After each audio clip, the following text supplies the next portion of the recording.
beginning and no end. You're my hope and my defense. You came to seek and save the lost. You paid it all upon the cross. You are stronger. You are stronger. Sin is broken. You have saved me. It is written. Christ is risen. Jesus, you are Lord of all. You're a foul one, Mr. Grinch. You're a nasty, wasty skunk. Your heart is full of unwashed socks. Your soul is full of gunk, Mr. Grinch. The three words that best describe you are as follows, and I quote: stink, stank, stunk.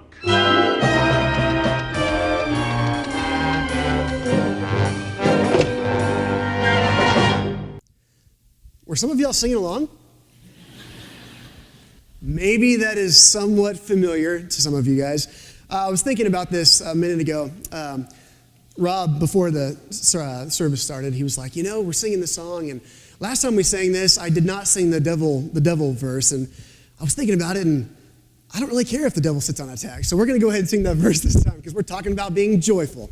And also, speaking of things I was thinking about while we were sitting here, Joey came to me and he said, we'd love for you to preach. And I said, what would you like me to preach on? He says, whatever you want. The fact that my mind immediately jumped to a cartoon either shows something about my underlying maturity or that I've been watching way too much PBS Kids lately due to young Hunter. All right, so the Grinch. You know the story.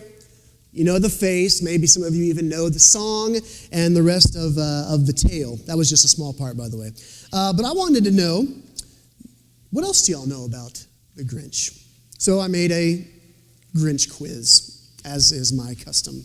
I love trivia games, so I got 5 questions here, and I want to ask, and I would like for you all to just respond out loud when I say respond. Just all of you, all at the same time. You may or may not be right. We'll see. How well do you know this story? Okay, question number 1. How many sizes too small was the Grinch's heart? Respond. 2. Now, this wasn't a question, but his heart enlarges 3 times, so that may have thrown you off a little bit. Okay, question number 2. What is the name of the Grinch's dog? Respond. It is Max, and you may remember he wears that little antler, the single antler or branch or whatever it is, to make him look like a reindeer. Okay, that was good. I heard Max come across a lot that time. All right, who is the cute little Who girl? You didn't even let me finish the question, but you all got it right. Who temporarily interrupts the Grinch's burglary? It is Cindy Lou, the Who. I heard Cindy. You guys shouted that one out. You know it. Okay, now, when I finish the question, you may respond. This is just like working with the teenagers. I'm just kidding, guys. No offense. Part of the Grinch's evil plan was to throw all of the Christmas presents and decorations off the top of what mountain? I heard somebody say Crumpet. It is, in fact, Mount Crumpet, way in the back. They got it. Mount Crumpet. I don't know if you guys remember that. Okay, here's the hardest one. All right, this is knowing more than just the story, but like the legacy of the Grinch. Okay, whose famous voice narrates the original Grinch cartoon? Not the song, but the actual narration of the story. Does anybody know? Just shout it out. It is Boris, Matt knows it, Boris Karloff, who you made, Morgan Freeman, I heard somebody say that. No, this was even before him, I think. It was, in fact, Boris Karloff, who was also the classic Mummy, the classic Frankenstein. He got the call, I guess, to be the Grinch narrator. Had that classic deep voice. So you guys know the story. This is nothing new to you, I'm assuming. But who was the Grinch? What was his purpose? The Grinch, of course, is the green guy up there. We don't really know how old he was in the story. He doesn't say, other than he's been listening to the Who's do all of this Who celebration for 53 years. He says that at one point. So he's at least that old. But he's a guy who just hates joy, apparently. He likes to dress up in Christmas costumes and put antlers on his dog, but he's not really a joyful character. And so he hatches this plan where he is going to ruin Christmas for all of the Who's down in Whoville because he just can't take it anymore. And you guys know how it goes. He dresses up, he goes down, sneaks into their houses. You saw some images where he's stealing not just the presents under the trees, but the tree and the decorations and all that stuff. He almost gets caught, but it ends up working out to his favor until the very end where, as you probably know from the story, he has a change of heart, quite literally. So, the Grinch is a joy thief. That's his job. He's a burglar whose task is stealing the joy from the people of Whoville. That's a cartoon. It's something that we often watch around Christmas. You know, it's about 30 minutes long, kind of fits in nicely with our television programming. And we feel good about it at the end because at the end of the story, the Grinch, he's great, right? He's buddies with the Who's. He gets to carve the roast beast, which I always wondered what that actually was. But things go well for the Grinch. And so the story that was once about stealing joy ultimately becomes about giving joy and sharing joy. Wonderful, right? And we have this warm place in our 3 times as 2 large hearts, and we can go about our business and feel good about things. There are real joy thieves in our lives. And they're not green, they're not hairy, and they don't dress up their dog like a reindeer. All right? Real life joy thieves. We all know them. We have all experienced them. And if you haven't yet or haven't very often yet, you will as life goes on. And these are serious things. And they don't always end with a nice bow wrapped around it so that we can end our 30-minute, episode and then feel good about things. Sometimes they're long-term. Sometimes they're long-suffering. And they're not always all that fun. It's not a cartoon in real life sometimes. What are some of these joy thieves that you may experience? How about loss? Now, loss is kind of a broad word, but there's a lot of different things that we may experience loss in our lives. Some of you guys, and Dick kind of referenced this earlier, may have experienced the loss of a job. We all know that the economy has been just going crazy for the last few years. People have lost jobs. People still haven't gotten jobs back. People have had their jobs downsized. Like you mentioned, they may not be making as much money. Loss of a job is a pretty big deal. In fact, I've got a personal story about that, which I will have to tell in very condensed fashion because usually when I tell it, it takes a couple hours. When I was a freshman in college, so I had just come back from my first year, and I was actually interning at my home congregation with our junior high group. So I was a youth intern at my home church. My dad had been on staff for 26 years at that point at this church. Okay, he'd been a minister for 26 years. He was not the preacher. He had filled a variety of different roles. We had just hired a new preacher to take over after a 1.5 year long search process. It was excruciating, obviously. But we'd finally hired this guy, and he started right at the beginning of the summer, about the same time that I did, and things were rolling along, and he had made some changes and some stuff like this, but it really didn't seem like it was going to be all that bad of a deal until a week before the end of the summer, he comes in with another one of the ministers and fires my dad and 2 of our other ministers on staff. Just like that. It was a Wednesday. He said, you need to be out of your office on Friday. It literally hit us out of nowhere. I got the call. This was Wednesday, the day of Wednesday. We have church that night like we do here. I got the call. I was not coming home that night because I was going to stay until church started because I was teaching that night. Guess what I was teaching about? Joy. How ironic, right? So my mom calls me. She says, we need you to come home. We need to have a family meeting, which that didn't happen very often in our house. So I immediately start wondering, what have I done? What out there has gotten back to my parents that we're having a family meeting now? So we go home, and my dad kind of reveals what's happened, and of course we're just floored. But I needed to go back because the youth minister that I was working for was about to announce that he had just gotten fired to our whole youth group. So it was a very interesting day. The loss that we experienced because of that whole situation was not just the loss of a job. People lose jobs a lot, and it's never fun. But I can say from first-hand experience, when a minister loses his job, it's not just like they can go and find another job somewhere in town. Usually they have to move. That's just the way that it works. I know this church has experienced loss of ministers in the past. But usually they have to move because there's not a lot of openings around, especially not within particular church types. And ultimately, that is what happened. My family moved to Odessa. They planted a church. And because of God's graciousness, things have been really, really wonderful on account of what has happened. But it was not just loss of job. It was loss of relationships. relationships that had really been torn apart because of people siding on one side or the other. It was a huge, nasty mess. My home congregation, because of this, not just because of my dad, but because of this whole situation, I mean, it literally was almost instantly cut in half. It was terrible. It was by far the greatest tragedy faced by my family since I've been around. And I don't tell you that to say, look how much I've gone through. Just to let you know, I understand what loss can be like, as have some of you I know. Obviously, you can lose loved ones, right? That's usually what we think of. Some of you may even this year have lost somebody who's been very dear to you, and that hurts. It cuts deep. Maybe you've lost relationships. Maybe you've broken up with somebody. Maybe a friend who was once your tightest buddy is now no longer your friend. And it hurts. Maybe you've had stuff stolen from you. And when you think of loss, you think, man, my house burned down. Or tornado, which I know that's happened to some people here. Or somebody stole something from me. When you lose something, whatever it is that's significant to you, that can just rob you of your joy. And it goes down deep and it just makes you feel like somebody came in and stole something right out of your house. What about loneliness?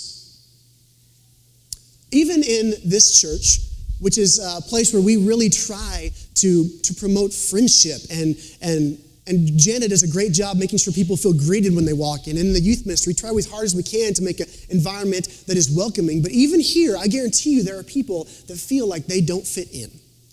Like they are essentially alone, even when they're surrounded by 700 people. Now, we can try as hard as we can to make sure that doesn't happen, but that's just the case in life sometimes. Sometimes we feel lonely. Sometimes we feel like we're not cared about.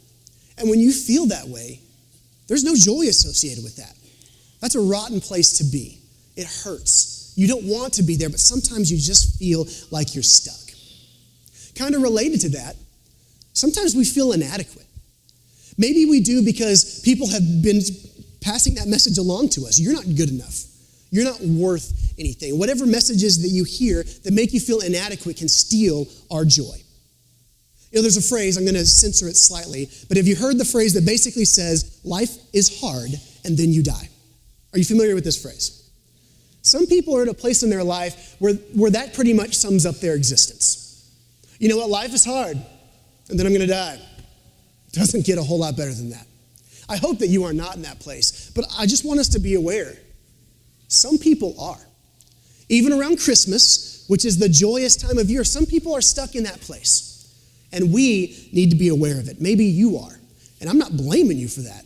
I'm saying the church, we need to look for people and help bring them out of that place because in life, joy is stolen from us. Now, there's a message that is communicated to us, all right? And there may be a lot of different kinds, but the one core message that I wanted to kind of put out there to you guys is that you have no reason to be joyful. When a joy thief is stealing our joy, that's basically what's being communicated to us. You have no reason to be joyful. All right, that's what the Grinch was trying to do, right?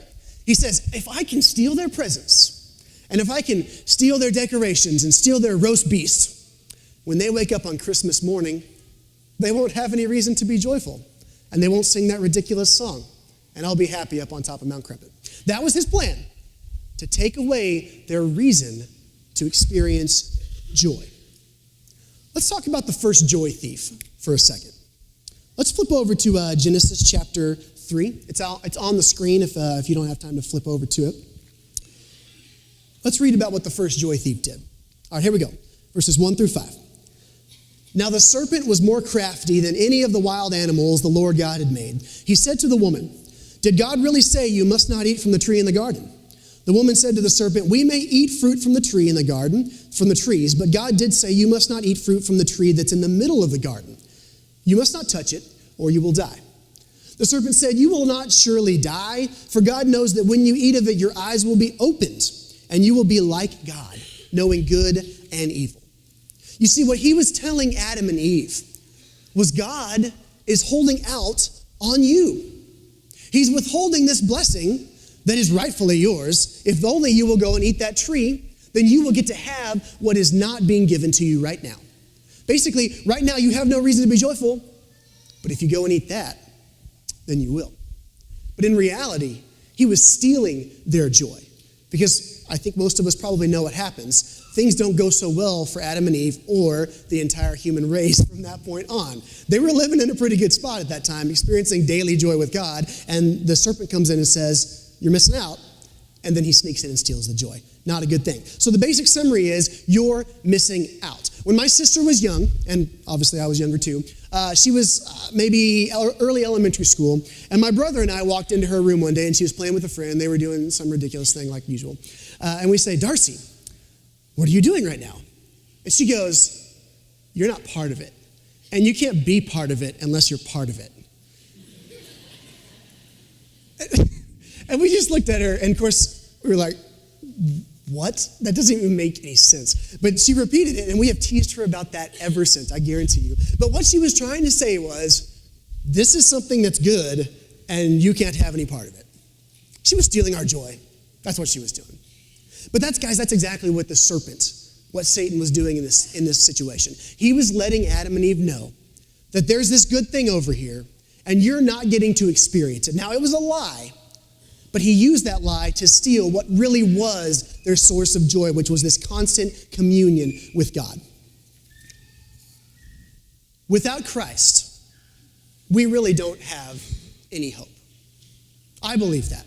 You may find limited sources of hope. Like, there's some things that are so great in life that are not directly connected with Christ. Family, obviously that's all connected spiritually, but if you're not a Christian, you can still find joy in family. You can still find joy and security in some other things. But at the end of the day, without Christ, we are missing out because it's not going to end so well for us. But you see, Jesus is the game changer. He came and he said, you know what, without some intervention on my part, or on God's part, there is not any real reason to be long-term joyful. But he said, I'm going to come and I'm going to make a difference. I'm going to change the system.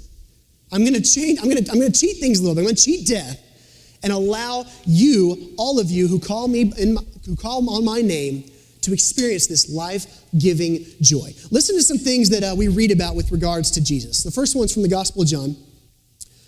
John chapter 1. See if I can find it here. Verses 1 through 5. We're going to kind of jump through a couple of different places here. I'll just read off the screen. In the beginning was the Word, and the Word was with God, and the Word was God. He was with God in the beginning. Through him all things were made, and nothing without him was made that has been made. In him was life, and that life was the light of all mankind. The light shines in the darkness, and the darkness has not overcome it. The true light that gives light to everyone was coming into the world. He was in the world, and through him the world was made. The world did not recognize him. He came to that which was his own, but his own did not receive him. Yet to all of those who did receive him, to those who believed in his name, he gave the right to become children of God. Children not born of natural descent, nor of human decision or a husband's will, but born of God. The Word became flesh and made his dwelling among us. We have seen his glory, the glory of the one and only Son, who came from the Father, full of grace and truth. You see, when Jesus came into the world, he came to change things. He came to reveal the glory of God so that all of us could point to that and say, that is our source of joy. He's the one who's bringing the light into this dark place. That's what we need to focus on. Now, here's another passage from John where Jesus is actually speaking himself. John chapter 10, starting in verse 7. Therefore, Jesus said again, I tell you the truth, I am the gate for the sheep. All who ever came before me were thieves and robbers, but the sheep did not listen to them. I am the gate. Whoever enters through me will be saved. He will come in and go out and find pasture. The thief comes only to steal and kill and destroy, but I have come that they may have life and have it to the full. You see, Jesus even identified that there is a thief out there, and he is coming to steal, to kill, and destroy your joy. In some cases, your stuff. In some cases, your actual life or the life of someone you love. But did you hear what he says? I have come that they might have life. And I've always loved, from the first time I ever heard that passage a long time ago, I've always loved that he doesn't just end with that. I have come that they might have life and that they might have it abundantly. Because he doesn't just want you to survive this life. He wants you to thrive. That doesn't mean that it's going to be easy. That doesn't mean thrive in the way that maybe our culture says thrive, but it does mean you have such joy because of Christ that there is nothing that can ultimately steal that from you. You are thriving in this existence. You see, because of joy, because of Christ, there is joy in every season. We talk about Christmas, the reason for the season, joy and all that kind of stuff, but you guys know the story of Christ is way more important than the season of Christmas. And this idea of joy and what it means for us is so much bigger than December 25th. It is for every season. It is for every phase of our life. I love what 1 Peter chapter 3, verse 15 says. In your hearts, revere Christ as Lord. Always be prepared to give an answer to everyone who asks you to give the reason for the hope that you have. Now, I didn't put the context up here, but right before this one verse, Peter is talking about all of these bad things that these people were experiencing. He was acknowledging, you know what? Things are going to try to steal joy in your life. It is not going to be easy. He even says, particularly if you're a Christian, expect that. Expect suffering. Expect life not to always go your way. And then he says that. If you're a Christian, you ought to have a joy that doesn't even make sense. A joy that causes people to ask, what is this hope that you are experiencing? And if somebody comes to you and says that, you ought to be able to say, well, let me tell you. Let me tell you about this joy in my heart and this hope that I have, which all of it ties directly to Christ, because he is the reason for the joy that we have. All right, I love this passage. 1 Corinthians chapter 15.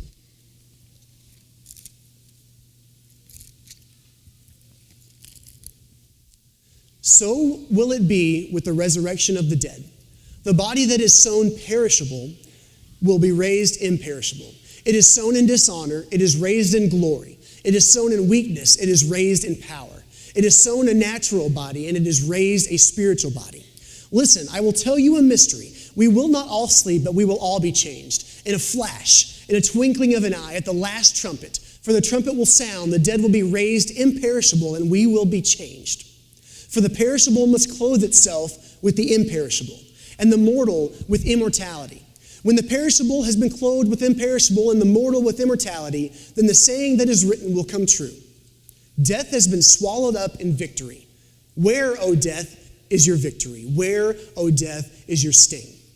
The sting of death is sin, and the power of sin is the law. But thanks be to God, he gives us the victory through our Lord Jesus Christ. This whole idea of perishable and imperishable, it's really, have you ever read a verse and then you have some life experience that happens that brings a whole new light to it? This has kind of happened to me over the last couple of years, this idea of perishability, things that decay, things that die. Because over the last 2 years, I have lost both of my grandparents. Not a phenomenon that's unfamiliar to many of you guys. And neither was a particularly tragic incident. They were both old. They had both just been going through those things. One of my grandfathers had Alzheimer's, and we knew that the end was coming for a long time. We were able to make ourselves ready for that. And the other one had also been suffering all kinds of maladies throughout the years. But it really brings home the idea of perishable. When I think about those last times, and even at the funerals when I was there in front of the body of the person that was my grandfather, you can't help but escape the idea of this is perishable. This body is mortal. It will not last. It's not even made to last. It's made to go away. But 1 Corinthians tells us, you know what, that's not the end of the story. The end of the story, which is our source of joy, is so much better than that. Because at one point, Christ is going to come back, and he's going to say, you know all those decaying bodies that you were really bummed about earlier? I'm going to bring them back, and they are going to be perfect, pristine, immortal, lasting forever, completely imperishable. Man, that's a good thing. That is a reason for joy. Let's read 2 Corinthians chapter 4 here. We have this treasure in jars of clay. By the way, the treasure he's talking about is this message of the gospel. This treasure in jars of clay to show that this all-surpassing power is from God and not from us. We are hard-pressed on every side. Does that sound familiar? But we're not crushed. We're perplexed, but not in despair. Persecuted, but not abandoned. Struck down, but not destroyed. We always carry around in our body the death of Jesus, so that the life of Jesus may also be revealed in our body. For we who are alive are always being given over to death for Jesus' sake, so that his life may also be revealed in our mortal body. So then death is at work in us, but life is at work in you. It is written, I believe, therefore I have spoken. Since we have that same spirit of faith, we also believe and therefore speak. Because we know that the one who raised the Lord Jesus from the dead will also raise us with Jesus and present us with you to himself. All of this is for your benefit, so that the grace that is reaching more and more people may cause thanksgiving to overflow to the glory of God. Therefore, we do not lose heart. Though outwardly, perishable, we are wasting away. Inwardly, we are being renewed day by day. For our light and momentary troubles are achieving for us an eternal glory that far outweighs them all. So we fix our eyes not on what is seen, but what is unseen. For what is seen is temporary, but what is unseen is eternal. If all you can focus your eyes on are the things that are seen, you're missing the big picture, and maybe you don't have a source of joy. But if you are able to look at the bigger picture, like what that passage just talks about, and see what is unseen. See this idea of being raised again, having our bodies made new, getting to experience eternity with the Father. No matter what happens, no matter what, I love that, light and momentary troubles. I mean, we don't usually feel like they're light and momentary when they're right in the middle of them. But Jesus is saying, the message for us from Jesus is, eventually you're going to look back and you're going to say, man, that was a light and momentary trouble because of what you're experiencing now. It's all about the outlook. It's all about understanding, or at least trying to grasp what is waiting for us. Without that hope, we don't have a lot to be joyful about. But because of that hope, we can be renewed day by day. Romans 8. I consider that our present suffering is not worth comparing with the glory that will be revealed in us. For creation waits in eager expectation for the children of God to be revealed. For creation was subjected to frustration, not by its own choice, but by the will of the one who subjected it, in hope that the creation itself will be liberated or set free from its bondage to decay and brought into the freedom and glory of the children of God. We know that the whole creation has been groaning as in the pains of childbirth right up into the present time. Not only so, but we ourselves who have the first fruits of the Spirit, we groan inwardly as we wait eagerly for our adoption as sons, the redemption of our bodies. For in this hope we are saved. But hope that is seen is no hope at all. Who hopes for what they already have? But if we hope for what we do not yet have, we wait for it patiently. Do you see the theme of joy? Do you see the theme of hoping for that which is to come? That is the basis for what we are all to be about. All right, I'm going to wrap it up. Let's see what happened with the Who's. Pooh-pooh to the Who's, he was grinchily humming. They're finding out now that no Christmas is coming. They're just waking up. I know just what they'll do. Their mouths will hang open a minute or two. Then the Who's down in Whoville will all cry, boo-hoo. That's a noise, grinned the Grinch, that I simply must hear. He paused, and the Grinch put a hand to his ear. And he did hear a sound rising over the snow. It started in low, then it started to grow.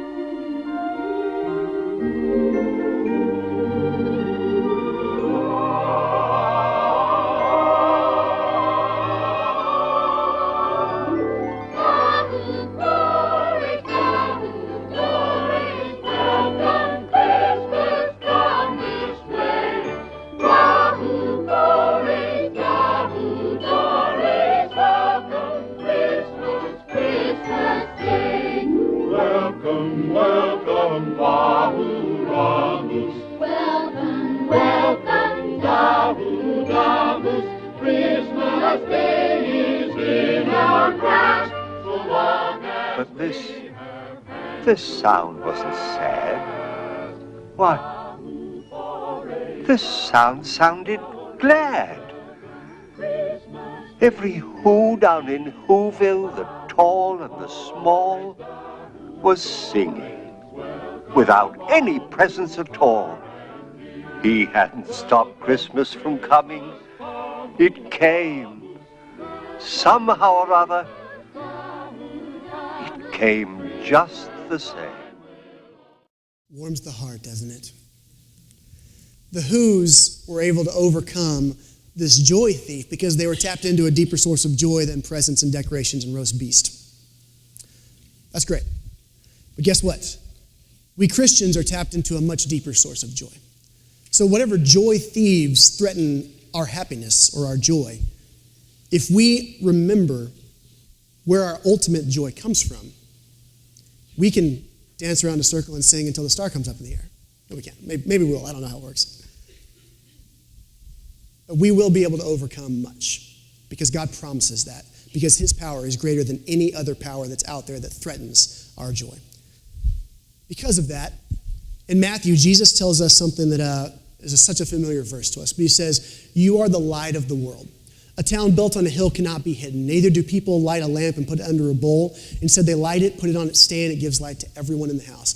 Christians, we have the joy that is the light inside of us. We have a responsibility not to hide that joy, but to let it out and sing, "We've got the joy, we've got the joy, we've got the joy." Because we do. And other people need to experience that too. Now, you may have had some joy stolen from you recently. You may experience that on a long-term basis, and you may be hurting right now. If that's you, when we sing our invitation song in a moment, I would encourage you to come on down, and we will pray for you. If you would like to go across the room, there's usually some elders meeting over there. If you would just like to renew your passion for spreading this joy, we'd welcome you to come down too. Any reason that you want, we welcome you to come down during this song. We're going to go ahead and stand, and we'll sing.